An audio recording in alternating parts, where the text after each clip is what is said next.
그러니까 저는 땅을 살 때 꼭 도로에 접한 땅, 건축이 되는 땅을 사라. 어떻게 보시면 이 부동산 관심 있는 이장님들이 도매라고 보시면 돼요. 왜냐하면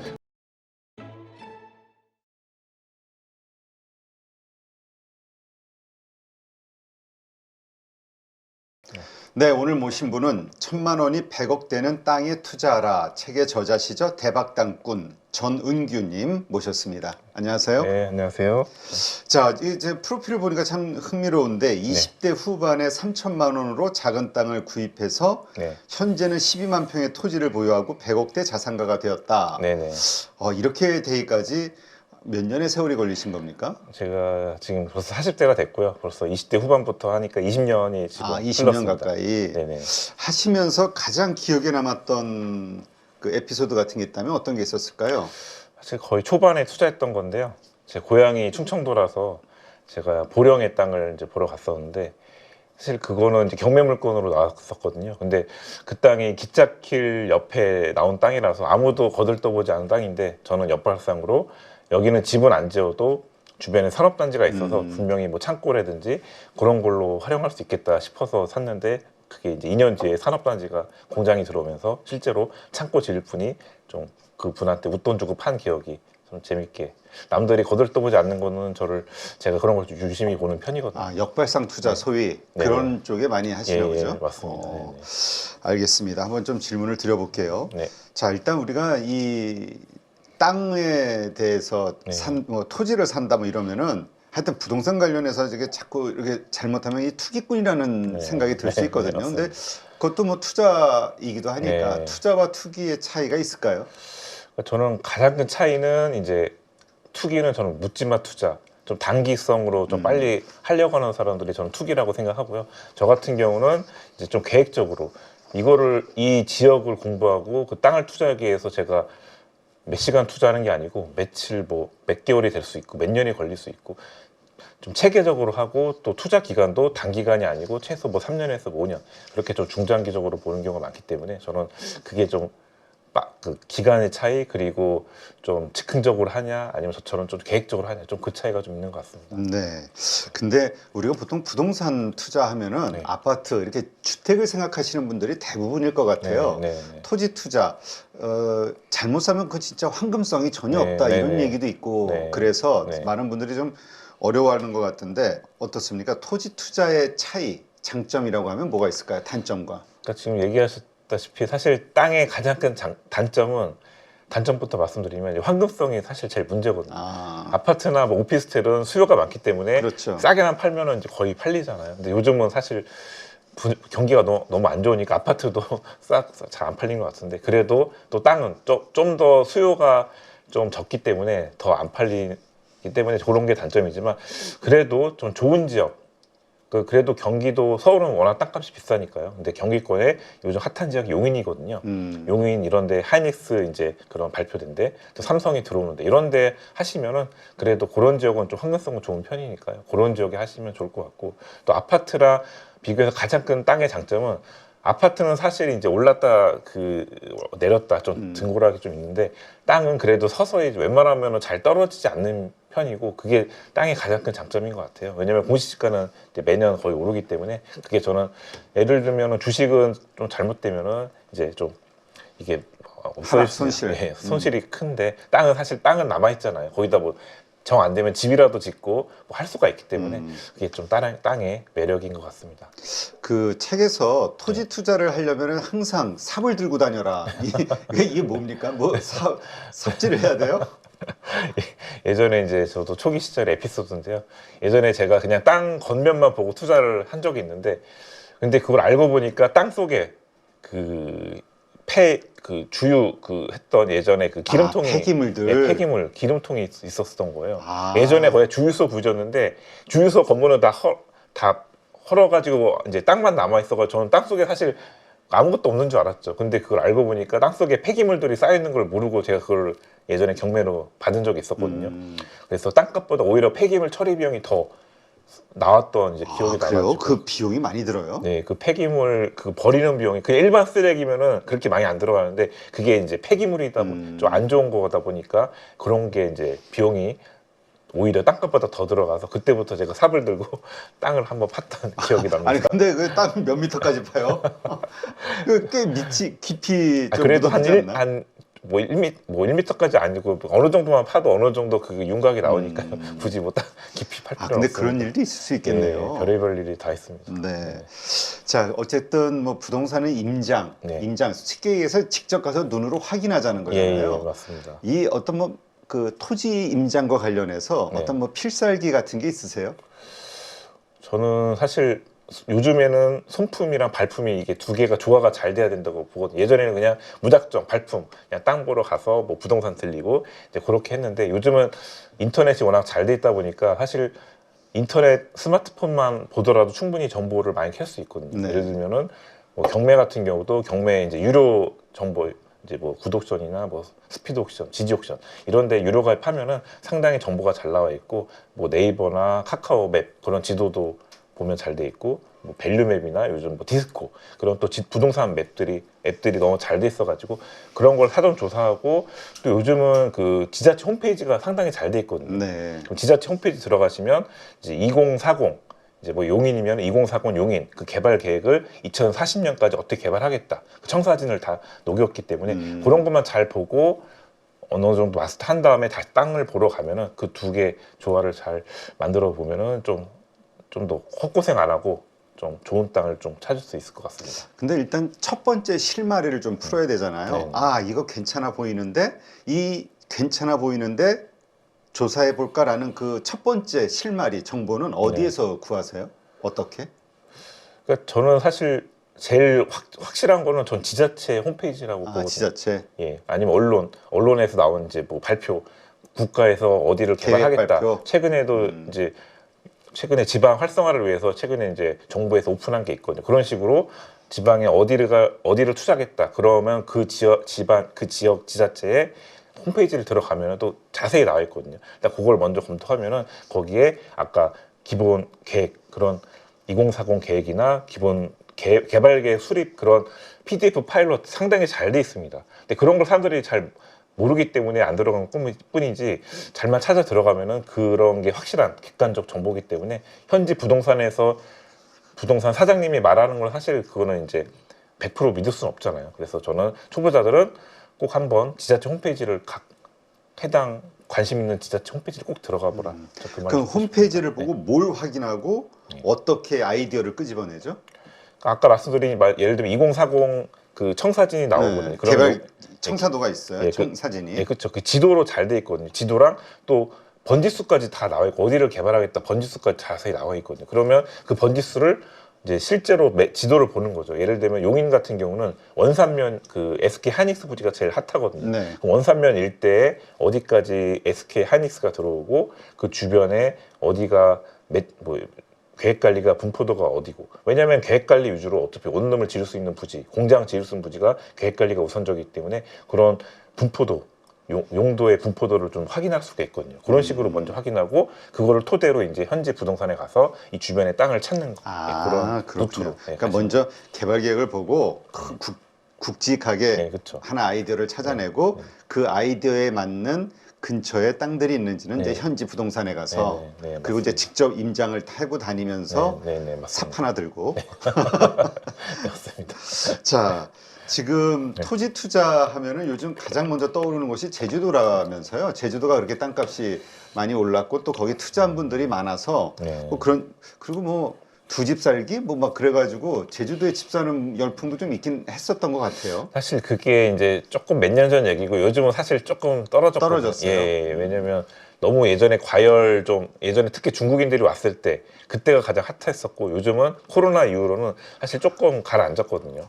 그래서 저는 오히려 지금이 뭐 제주도뿐만 아니고 사실 지금 경매 시장의 반값 그러니까 1억짜리가 지금 5천만 원에 나오고 오히려 1억짜리가 2, 3천만 원까지 떨어졌거든요. 그래요? 제주도도 그래요, 지금요. 그거는 이제 경매로 얘기하시는 거죠? 경매도 그렇고 이제 이제 일반 부동산에서 살 수 있는 매물도 1억짜리가 지금 1억에 정상가에 안 팔리고 거의 7천, 8천 그 정도 선에서 지금 거래가 되다 보니까 사실 지금은 돈 있는 사람 아니면 용기 내서 사실 지금 경기가 안 좋다 보니까 사람들이 걱정이 많거든요. 아 이렇게 경기가 안 좋은데 괜히 지금 투자해서 또 더 내려가지 않을까 그런 생각을 하시는데 저는 지금이 좀 밑바닥이라고 생각하거든요. 그러니까 지금 이렇게 반값, 오히려 반의 반값. 그러니까 제주도도 그렇고 좀 이런 곳에 좀 잘만 알짜배기만 해놓으시면은 충분히 저는 회복만 한다고 하면은 꼭 회복한다는 게 땅값이 오르는 게 아니고 예전 가격 다시 회복만 하더라도 충분히 전 수익을 낼 수 있다고 생각을 합니다. 근데 이렇게 회복이 일단 먼저 땅값 네. 기준이 어떻게 얼마보다 싸졌다 이게 전부 다 이게 부동산 말만 믿을 수는 없는 거잖아요. 네네. 원래부터 1,000원짜리였는데 2,000원이었는데 지금 1,000원 됐어 이럴 수도 있는 거고 네. 어떻게 그 기준을 명확하게 이게 얼마짜리였는데 지금 얼마야 이 기준을 어떻게 정확히 잡을 수 있죠? 예전에는 사실 10년 전에는 그 기준점이 없었거든요. 그냥 부동산 말만 믿고 그렇게 해야 되는데 지금은 아까 말씀드렸듯이 이제 밸류맵이나 디스코맵 그런 주변의 거래 사례, 이제 감정 평가사들도 주변 거래 사례로 이제 주변 시세를 파악해서 감정을 하거든요. 그러니까 주변에 예를 들면 옆 땅이 뭐 평당 50에 거래됐다. 그리고 옆 주변 땅이 60에 거래됐다. 그러면 평균가스로 55만 원. 그 정도 유출을 할 수 있거든요. 그래서 그런 맵이 잘 발달이 돼 있다 보니까 그런 걸로 보시면은 예전처럼 막 덤탱이 씌우고 막 엉뚱한 뭐 기획부동산처럼 그렇게 당할 일은 좀 없을 거라고 봅니다. 근데 그렇게 사도 네. 그럼 투자할 때 이거 다시 황금성 그러니까 이걸 내가 팔기까지 네. 이게 현금화되기까지 한 각오를 몇 년 정도로 잡아야 됩니까? 워낙 오래 걸린다고 들어서 저는 사실 기본적으로 한 최소 3년에서 많게는 5년까지도 바라보는데 근데 그거는 이제 일반적인 지역이고 만약에 핫한 지역 그러니까 용인의 원삼이나 뭐 안성의 세종 서울 세종간 고속도로 주변에 IC 예정지 주변에 투자하시면 저는 2년 이내에도 전 수익이 1, 2년 이내에도 수익이 난다고 봅니다. 그거는 어디 개발하는 어떤 주체에게 파는 겁니까? 아니면 누군가 또 그런 앞으로 더 좋아지겠지 않은 개인 수요자에 의한 매매가 이루어지는 겁니까? 그게 이제 투자자의 수요가 아니고 이제 실사용자 수요가 있기 때문에 그게 가능한데 왜냐하면 이제 공사가 시작되면 그 인부들이 공사 인력들이 오잖아요. 그럼 그분들이 먹고 자고 하는 공간이 필요하기 때문에 그 원룸이라든지 상가 부지 이런 식당 부지가 필요하거든요. 그런 건축업자들이 이제 몰려들어요. 그러니까 우리가 먼저 그걸로 싸게 예를 들면은 100만 원 주고 도로변이 이쁜데 사가지고 그런 업자들이 이제 온 걸 예상해서 1, 2년 전에 그렇게 100만 원 주고 산 거를 이제 150이나 200에 그런 분들한테 실수요자들한테 팔 수 있기 때문에 그렇게 좀 확실한 지역 좀 기업이 몰리는 거나 인력들이 모이는 거 공사 어차피 해야 되니까 그런 지역에 잘만 들어가시면 그렇게 좀 1, 2년 단기로도 좀 가능을 합니다. 제가 전에 그 어떤 분에게 말씀 듣기로는 그 임장을 갔을 때 그 주변 현지인들에게 여러 가지 질문을 통해서 더 정확한 정보를 뽑을 수 있다 이런 얘기를 좀 들었거든요. 이 토지 임장도 뭐 그런 어떤 현지인들을 어떤 활용할 그런 게 있나요? 사실 제일 좋은 분이 이장님입니다. 이장님. 예, 뭘 물어봐야 돼요, 가서? 그 지역에서 근데 이장님들도 물론 이제 부동산에 별로 땅에 관심 없는 분들도 있지만 의외로 어차피 다 시골 동네니까 땅에 관심이 많으시거든요. 그분들이 이제 부동산에 이렇게 현지 동네 주민들한테 자기가 받아가지고 이제 자기 수수료 좀 받고 이제 부동산에 이렇게 내놓기도 하거든요. 그럼 어떻게 보시면 이 부동산 관심 있는 이장님들이 도매라고 보시면 돼요. 왜냐하면 그게 가격이 붙어가지고 오히려 소매인 전 현지 부동산 중개 사무소에 간다고 보거든요. 그러니까 다이렉트로 좀 싸게 땅을 사고 싶다. 그럼 부동산이 아닌 그런 이장님들을 찾아가서 그 동네 주민들을 그 부동산에 관심 좀 어르신들을 찾아가서 땅을 받는다고 하면은 부동산에서는 평당 100이면은 싸게 더 뭐 80이든 70이든 그런 식으로 평당가로 살 수가 있습니다. 그렇군요. 근데 어쨌든 여기 괜찮아요? 그러니까 뭔가 괜찮아요? 미래 비전이 있어요라는 거를 알고 싶은 거잖아요. 네네. 이 질문을 그냥 그대로 현지인 이장님이나 뭐 이런 분들에게 하면 되는 겁니까? 뭐 어떻게 질문을 해야 돼요? 예, 사실 제일 많은 분들이 걱정하시는 게 텃세 이제 그 외진이 와가지고 갑자기 이렇게 관심 보이면 텃세라고 생각하시는데 물론 이제 그런 분들도 있지만 제가 이제 20년간 이렇게 이장님들을 만나 보니까 텃세보다는 오히려 반기는 분이 90%가 넘었습니다. 왜냐면은 자기네 동네가 이렇게 토지 거래가 외지인이 사주고 하면은 오히려 그게 좋은 거니까요. 더 현지인들이 사면 사실 싸게 자기들끼리는 싸게밖에 못 팔거든요. 근데 외지인이 오면은 좀 더 붙여서 팔 수가 있으니까 좀 반기는 분위기고 그냥 너무 겁먹지 말고 그냥 바깥에서 하나 들고 이렇게 좀 솔직하게 다가가면은 웬만한 분들은 다 이렇게 좋은 땅 소개해 줄 수 있는 여력이 있기 때문에 직접 한번 부딪혀 보는 게 저는 좋을 것 같습니다. 네.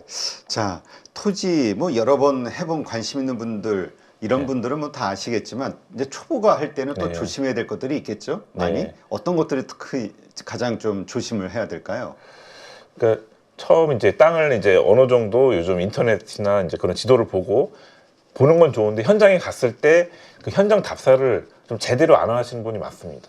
그러니까 요즘은 번지수 찍으면은 내비 찍으면 바로 그 땅 앞까지 가잖아요. 근데 대부분이 땅만 딱 보고 그냥 땅의 뭐 모양새나 딱 그 땅 앞에서 주변을 둘러봤을 때 뭐 혐오시설, 예를 들면은 묘지가 있는지 뭐 축사가 있는지 뭐 철탑이 있는지 그런 것만 간단히 확인하시고 그 끝이거든요. 그렇게 답사를 하시면 안 되고, 저는 만약에 저는 이제 충청도 당진이라는 곳을 좋아하는데 당진에 이제 현대제철이나 이런 대기업이 있잖아요. 그러면 저는 땅을 먼저 가지 않고 주변에 현대제철부터 가거나 아니면 또 전철도 들어오거든요. 그 전철 개발지부터 먼저 공사하는 현장을 먼저 가서 먼저 그걸 보고 나서 땅을 봐야 그 공사가 이제 진행이 되면 이 땅이 어떻게 되겠구나 그런 감이 오거든요. 근데 초보자들은 단순히 그 땅만 보고 사실 땅 그 현지 가면은 아무것도 없거든요. 당장은. 그렇죠. 예, 감이 좀 떨어지니까요. 좀. 아니 예. 그리고 또 그 실패하신 분들 얘기 들어보면 땅을 이렇게 샀는데 주변을 다른 사람들 땅이 이렇게 둘러싸고 있어 이 가운데 있어가지고 길이 없어가지고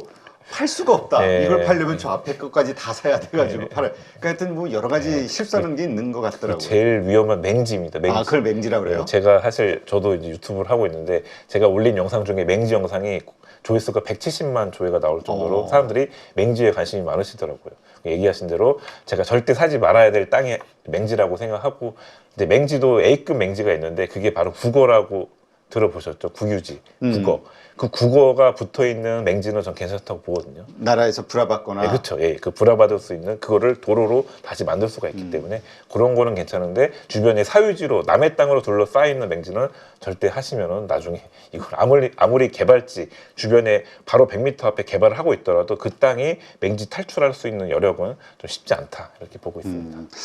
그 말씀 들으니까 한 5년 전인가요? 저희 방송 처음에 할 때 그 부동산 전문가하고 실제로 그 경매에 나온 땅을 보러 갔는데 한 3번인가 유찰돼서 이 자체는 되게 싼데 보니까 그 들어가는 이 뒤에 그 길이 한 3m 너비 3m 정도 되는 길이 개인 소유더라고. 그러니까 여기서 하면은 뭐 아무 쓸데없는 땅이 돼 버린다고 그런 얘기 하더라고요. 그러니까 지금 3m라고 얘기하셨는데 진짜 1m만 만약에 그게 떨어져 있어도 그 맹지거든요. 근데 그 1m를 매입하려면 또 사용 승낙서를 받아야 되는데 이게 500만 원이 될 수 있고 1000만 원이 될 수 있고 그 이상이 될 수 있거든요. 그래서 맹지를 너무 쉽게 생각하지 마시고 좀 웬만하면 건축 가능한 도로법상 도로에 꼭 그런 거를 건축법상 도로에 투자를 하시는 게 중요한 것 같습니다. 그러니까 하여튼 여기에도 이렇게 여러 가지 챙겨봐야 된다는 게 있다는 거. 그러니까 하여튼 정말로 투자할 생각이 있는 분들은 정말 꼼꼼하게 공부를 철저하게 한 다음에 투자를 해야 되겠네요. 이거 말씀하신 대로 이건 또 금방 또 팔 수 있는 게 아니다 보니까. 자, 이런 관련한 어떤 법률적 상식 이런 것들 우리가 알아야 되는 것들 어떤 게 있을까요? 그러니까 가장 기본적인 게 이제 도로 같은 경우는 이제 보통 4m 도로에 접해야지 건축이 되거든요. 그러니까 저는 땅을 살 때 꼭 도로에 접한 땅, 건축이 되는 땅을 사라. 왜냐하면 도로에 접했더라도 그 도로가 너무 좁은 도로면 건축이 안 될 수도 있고요. 또 도로라고 해서 무조건 나라 땅이 아니고 또 사유지일 수도 있고요. 사도가 되게 위험하거든요. 근데 포장이 돼 있다고 해서 그게 무조건 나라 땅이라고 생각하시면 안 돼요. 그러면 꼭 요즘에 좀 아까 말씀드린 밸류맵이나 디스코 같은 데다 딱 편하게, 왜냐면 카카오나 네이버 지도는 그게 안 나오거든요. 그래서 그런 디스코나 밸류맵을 활용해서 그 도로를 딱 클릭만 하시면 그게 누구 소유인지 다 나오거든요. 그래요? 네, 그래서 땅을 사고 싶은 땅이 있으면 그 땅에 접한 도로를 클릭을 하셔가지고 클릭했을 때 이게 국가 소유인지 아니면 개인 소유인지 그걸 확인을 먼저 하시는 게 가장 개인 소유면 일단 위험하다는 거죠? 그렇죠. 그거를 나중에 그 도로 사용 승낙서를 받아야 되는데 그 사용 승낙서 비용이 뭐 물론 싸게는 100만 원부터 시작을 하는데 대부분이 평균 500만 원을 요구하거든요. 어떤 분은 1000만 원 이상을 1년에? 아니요. 아니면 한 번. 예, 한 그렇죠. 번. 평생. 그 계약 기간이 있을 거 아니에요? 몇 년간 허용한다. 아니 그거는 없어요? 이제 그 자기 소유일 때까지 계속 이제 기간하는데 그게 근데 500이 될 수 있고 진짜 많게는 그게 최대는 5천만 원까지 받습니다. 예, 그래서 그렇군요. 그것도 그게 그 간단하게 생각할 문제가 아니기 때문에 꼭 도로를 찍어보고 개인 소유인지 나라 소유인지 꼭 확인을 하시는 그게 좀 중요한 것 같습니다. 하여튼 이러한 것들 다양하게 이제 공부를 좀 해야 될 텐데 알아야 될 것도 많고요. 어떻게 잘 정확하게 공부할 수 있을까요? 사실 요즘에 뭐 저도 책을 이제 많이 썼지만 뭐 유튜브도 많이 있고 사실 근데 토지를 가르치는 분들이 많지는 않거든요. 그래서 그럼 꼭 제가 아니더라도 토지 전문가를 좀 저도 20년 전에 토지 전문가를 저희 스승님이 계시거든요. 그분들을 통해서 왜냐면은 아무리 책을 봐도 한계가 있거든요. 딱 부딪혔을 때 그거를 누군가한테 물어봐야 되는데 물어볼 사람이 주변에 없으면 그렇죠. 얼마나 답답하겠어요. 아무리 뭐 인터넷 뭐 지식인에 물어봐도 한계가 있고요. 그래서 주변에 멘토를 삼을 만한 부동산 전문가를 한두 명, 최소 한 명 이상은 좀 있어야만 자기가 어려울 때 계속 전화나 이렇게 문자를 통해서 알 수 있기 때문에 그런 전문가를 한번 꼭 주변에 이렇게 믿을 만한 전문가가 있으면 되게 좋을 것 같습니다. 투자에 실패하시는 분들이 상가건 아니면 무슨 뭐 여러 가지 네. 형태 주식도 마찬가지고 네. 보통 주변 사람한테 얘기 듣고 저기 좋대 그래놓고 그렇죠. 그 주변 사람에 대한 신뢰가 이렇게 똑같이 이동을 해버려가지고 전문가가 아님에도 불구하고 괜찮다니까 네, 옆집 친구가 괜찮다니까 같이 가서 사는 경우도 있고 그래서 손실 보는 경우들이 많더라고요. 사실 그런 경우가 거의 기획부동산에 당할 때 보통 그렇게 많이 되거든요. 그래요? 기획부동산의 영업 전략이 예전에는 그냥 아무한테나 묻지마 그냥 연락처 이렇게 124 전화번호로 다 했는데 지금은 지인 영업을 하거든요.